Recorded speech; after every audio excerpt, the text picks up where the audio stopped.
One of the most common questions that I get in my comments section on this channel is where to begin sourcing the materials, wire, and tools for wire wrapping. So for this video, I wanted to take the time to talk about the tools that I use in my work, the wire shapes and gauges that I use, and then briefly talk about the sources that I use for those materials. Before we dive in, it's important to me to note that the recommendations in this video are not sponsored or paid for. These are just the tools that I use and the sources that I use to collect them. Let's start by talking about pliers. My favorite pair of pliers is these Swanstrom flat nose pliers. The flat nose gives you enough surface area to grip most wires and is perfect for just about every task. Next, I use these chain nose pliers. The tip tapers down to a much smaller point that enables me to get into tighter areas to tuck in loose wires.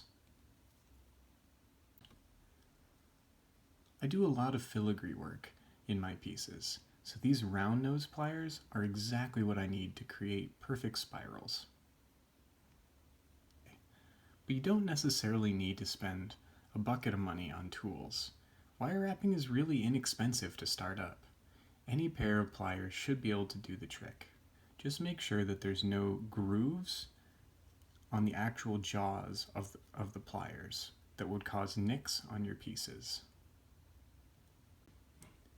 Next up we have our cutters. I like to use the super flush cutters so that when I do cut the wires, it's squared off on one end and doesn't create two opposing points, but instead is only pointed on one side. It is important to make sure that you're not cutting wire too large for your cutters. Pay attention to what size they're graded to make sure that you aren't using something that will damage the tips of your cutters. You can see here at the tips of my larger cutters that I actually damaged them by cutting wire that was too large for the grade the pliers were made for. Using inexpensive pliers from your local hobby store is a pretty good alternative for making sure that they're easy to replace. But if you're going to be buying something a little bit more expensive, definitely want to make sure that you're paying attention and not cutting something that's too large for those jaws to handle. Next up we have our nylon tipped pliers. These pliers have replaceable tips that are soft enough to not scratch the surface of your pieces. These are great for using to form larger or thicker wires as you're working. In almost every video that I use these pliers in, I get asked about what material the tips on these pliers are. I always call them my nylon tips, but they're technically Delrin.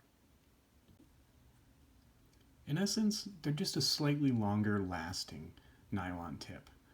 The tips are still soft enough that they won't scratch the wire or the surface of your pieces, but they won't wear out quite as quickly as the nylon tips. Now I'm currently missing one of the jaws for this pair of parallel action nylons, but I wanted to show you them just in case. I really like these pliers and the way that they apply pressure evenly throughout the jaw instead of a pinching motion. So if you need to flatten things evenly, a parallel action plier would be the perfect tool for you. In addition to just forming and shaping larger gauges of wire, the nylon tips are perfect for straightening wire or work hardening it as you go, pulling it through the jaws of the pliers. These are a few additional tools that I like to have in my toolbox. These needle chain nose pliers are perfect for getting into really tight spaces to pull wires through or tuck them into place.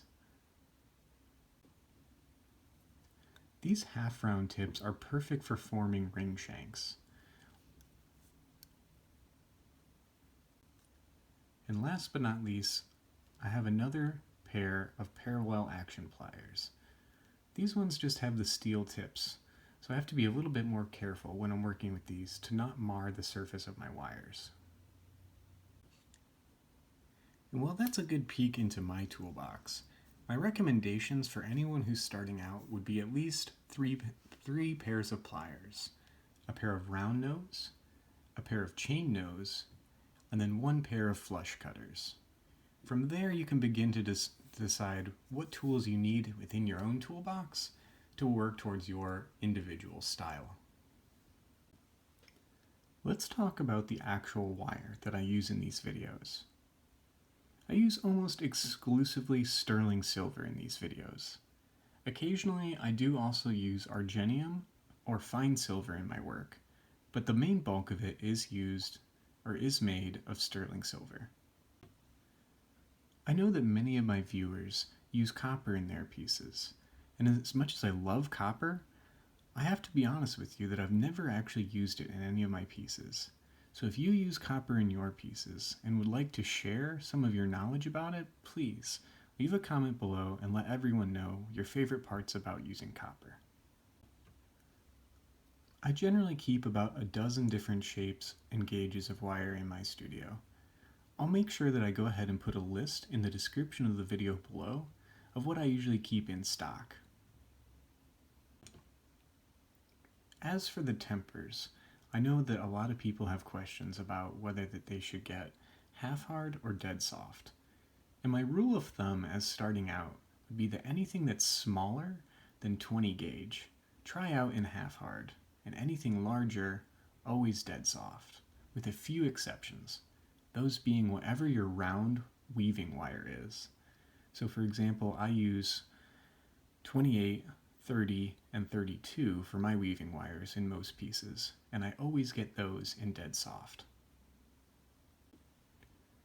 And this is obviously not a hard and fast rule. I definitely like to get several different wires in both tempers. But as you're starting, it can be a little bit confusing, so at least it'll give you somewhere to start from, try some things out, and decide what works best for you in your work. When it comes to sourcing both the materials and the tools, my favorite place is through Rio Grande. I'll put the links to a few different suppliers that I've used in the past in the description of the video below for you as well, and you can check out and see which one best suits your needs. Over the years, I've found myself using Rio for more and more of my supply needs.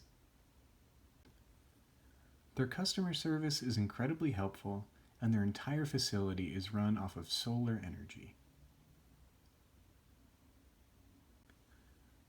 Now, occasionally there are things that I need that they don't carry, so I do like to have several different suppliers in mind anytime that I'm looking for a particular material. And there we have it, a brief overview on the wires that I use, the tools that I use, and where I generally source most of my tools and materials from. I'd encourage you to try it out and see what works best for you. If you liked this video or found it helpful, go ahead and subscribe to my channel for more content similar in the future. I always really look forward to your feedback on these videos. Leave me a comment and let me know what you think. To see more of my work or what tutorials I have for sale, check out my website in the link in the description below. This video wouldn't be possible without the support of my patrons. A huge thank you goes out to them for their continued support for the channel. If you're interested in helping support the channel, check out the link to my Patreon below.